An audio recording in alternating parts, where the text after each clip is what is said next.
हाँ, प्लीडर कोई भी पावर ऑफ अटॉर्नी धारक अपने आप प्लीडर नहीं बन सकता। प्लीडर के लिए आवश्यक है कि उसे न्यायालय द्वारा प्राधिकृत किया जाए। न्यायालय की अनुमति के बिना वह किसी दंडिक न्यायालय में अभियुक्त की ओर से पैरवी करने के लिए उपसंजात नहीं हो सकता। उपसंजात नहीं हो सकता। प्लीडर को अधिवक्ता प्लीडर को अधिवक्ता, अभिभाषक अभिभाषक अभिभाषक या एडवोकेट के नाम से भी संबोधित किया जाता है। 17 पीड़ित ऐसा व्यक्ति जिसकी पत्नी की चिकित्सकों की लापरवाही से मृत्यु हो गई हो।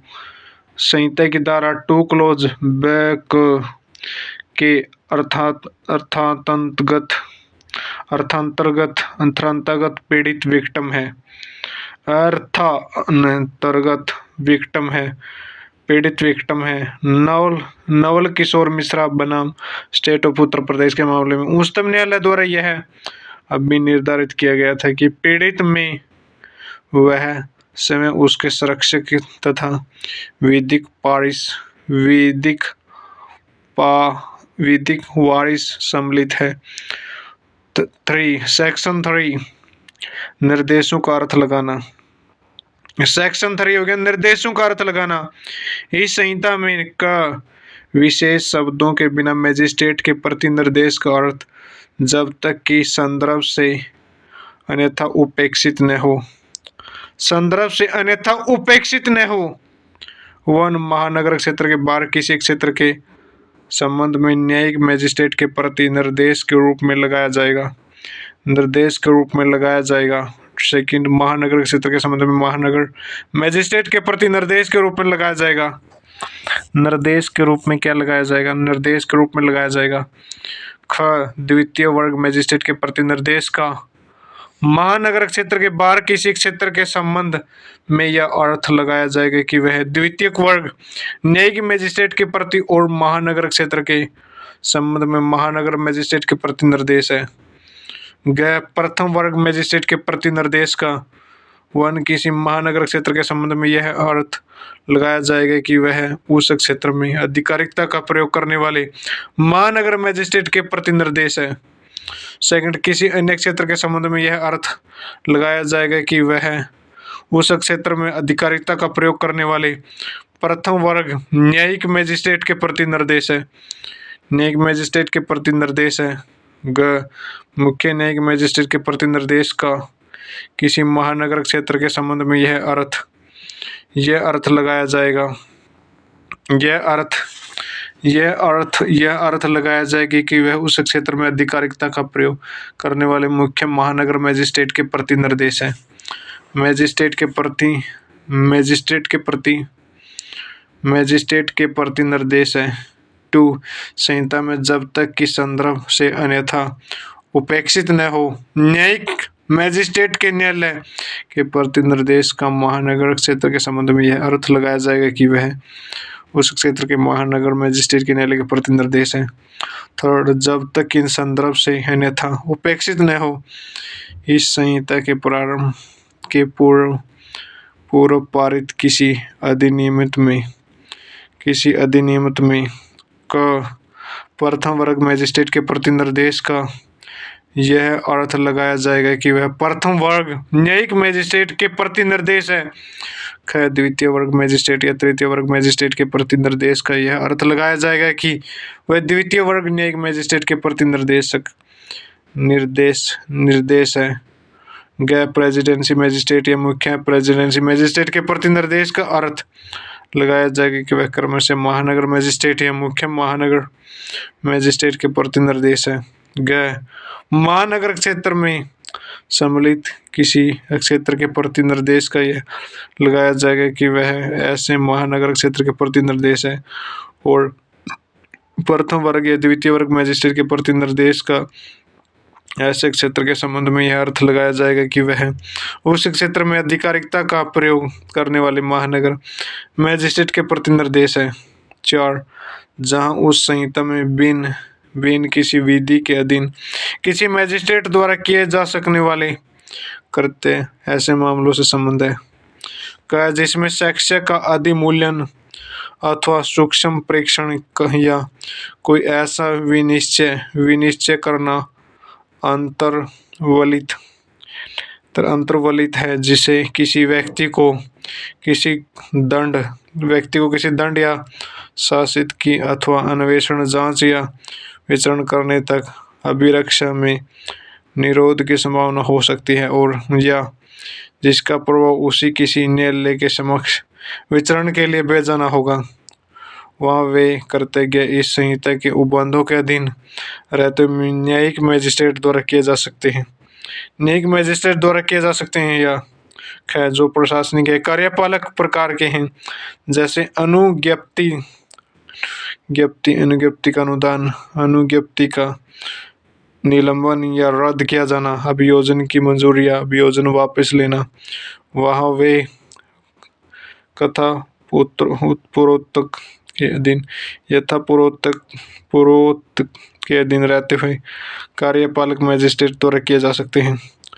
कार्यपालक मजिस्ट्रेट द्वारा किए जा सकते हैं। टिप्पणी, जैसे कि ऊपर उल्लेख किया जा चुका है कि नई संहिता का मुख्य उद्देश्य न्यायपालिका को कार्यपालिका से पृथक किया जाना रहा है और इसी ओर अग्रसर करते हुए संहिता के अंतर्गत न्यायपालिका एवं कार्यपालिका मजिस्ट्रेटों के अलग अलग पद स्थापित किए गए हैं एवं उनमें शक्तियों का विभाजन कर दिया गया है तथा उनके समक्ष किए जाने वाले निर्देशों की पुनरावृत्ति से बचने के लिए इस धारक में अर्थान्वयन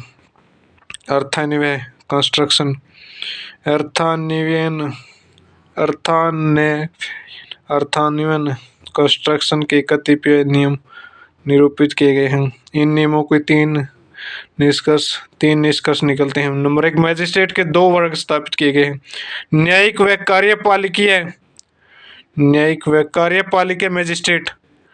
2, न्यायिक मजिस्ट्रेट की 2 श्रेणियां रखी गई, प्रथम तथा द्वितीय श्रेणी के न्यायिक मजिस्ट्रेट। 3, प्रेसिडेंसी मजिस्ट्रेट एवं मुख्य प्रेसिडेंसी मजिस्ट्रेट के स्थान पर क्रमशः महानगर मजिस्ट्रेट एवं मुख्य महानगर मजिस्ट्रेट के पद की स्थापना की गई है। उपधारा 3 का साधारण खंड अधिनियम की धारा 8 के साथ अध्ययन करने से यह स्पष्ट होता है कि निरस्त संहिता की उपधारा में प्रयुक्त की गई अभिव्यक्ति इस संहिता के प्रारंभ से पूर्व पारित किसी अधिनियम में सम्मिलित नहीं किया गया है। में लक्ष्य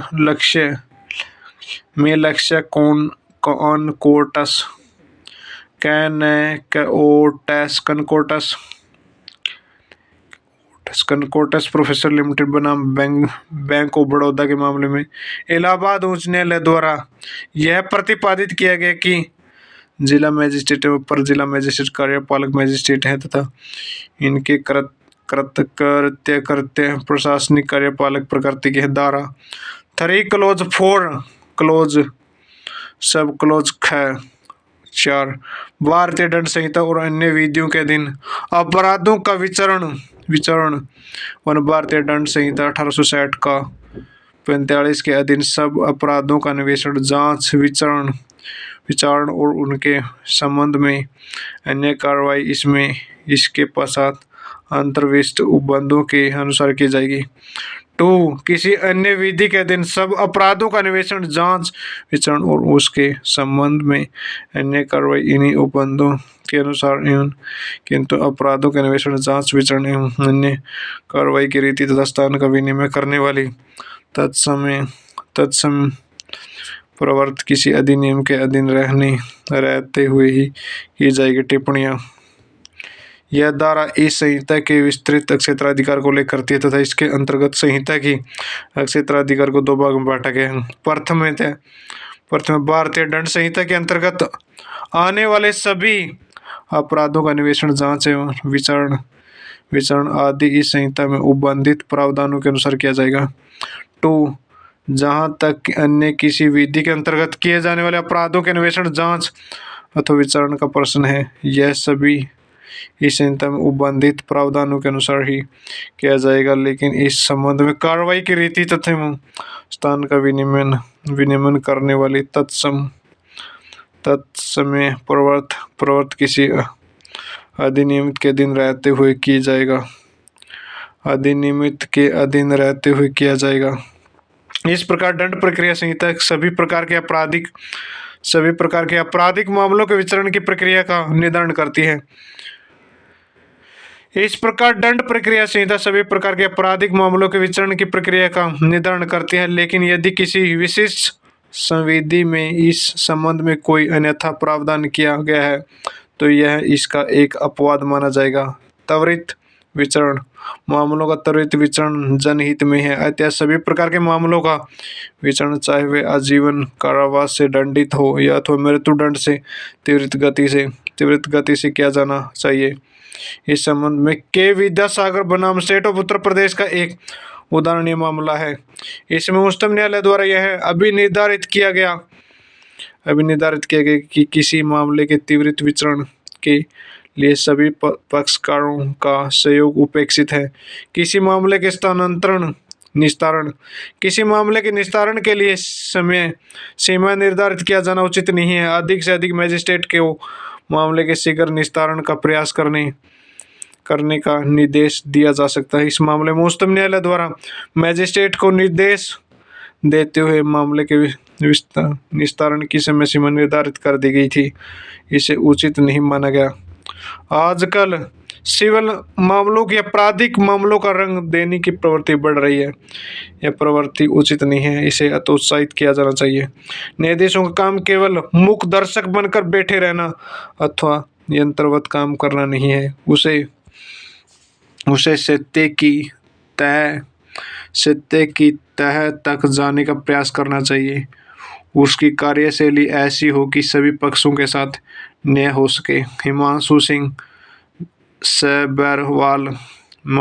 सब्रवाल बनाम स्टेट ऑफ मध्य प्रदेश के मामले में भी उच्चतम न्यायालय द्वारा यही अभी निर्धारित किया गया कि विचरण रिजू होना चाहिए। न्यायाधीश को विचरण के समय केवल यंत्रवत कार्य नहीं करने चाहिए। वह केवल रिकॉर्डिंग मशीन मात्र नहीं है। यदि वाकों को मिथ्या साक्ष्य देने के लिए व्यवहित किया जाता है तो ऐसे विचरण को रिजू नहीं किया जा सकता।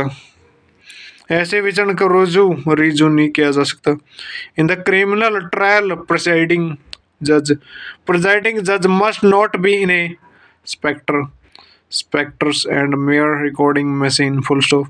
Witness threatened or forced to give false evidence would not result in a fair trial. Om Prakash बनाम स्टेट ऑफ तमिलनाडु के मामले में उच्चतम न्यायालय द्वारा यह प्रतिपादित किया गया कि न्यायाधीश द्वारा किसी प्राइवेट मंच पर राय अभिव्यक्त किए जाने का आपराधिक विचरण पर कोई प्रभाव नहीं पड़ता। विचारण पर कोई प्रभाव नहीं पड़ता। 5 व्यावर्ती इससे प्रतिकूल किसी विदृष्ट उपबंध के अभाव में इस संहिता की कोई बात तत्सम प्रवर्त किसी विशेष या स्थानीय विधि पर या तत्सम प्रवर्त किसी अन्य विधि द्वारा प्रदत्त किसी विशेष अधिकारिकता या शक्ति या उस विधि द्वारा विदित किसी विशेष प्रक्रिया पर प्रभाव नहीं डालेगी। टिप्पणी धारा 5 प्रक्रिया संबंधी अन्य विधियों का बचाव करती है। इसके अनुसार जहाँ किसी अधिनियम के अंतर्गत किसी भी प्रक्रिया का प्रावधान किया गया हो तो वहाँ कोई आपराधिक मामला होते हुए भी इस संहिता में उपबंधित प्रक्रिया को लागू करना आवश्यक नहीं होता।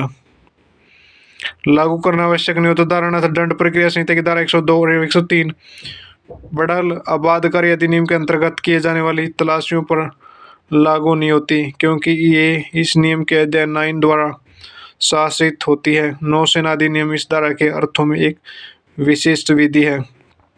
लेकिन यदि किसी अधिनियम में केवल कुछ ही मामलों के लिए विशिष्ट प्रक्रिया का प्रावधान किया गया हो और विशेष मामलों की प्रक्रिया के संबंध में संबंध में वह मौन हो तो जो मामले विशिष्ट प्रक्रिया से संबंधित है उन पर विशिष्ट विशिष्ट लागू होती है, उन पर विशिष्ट लागू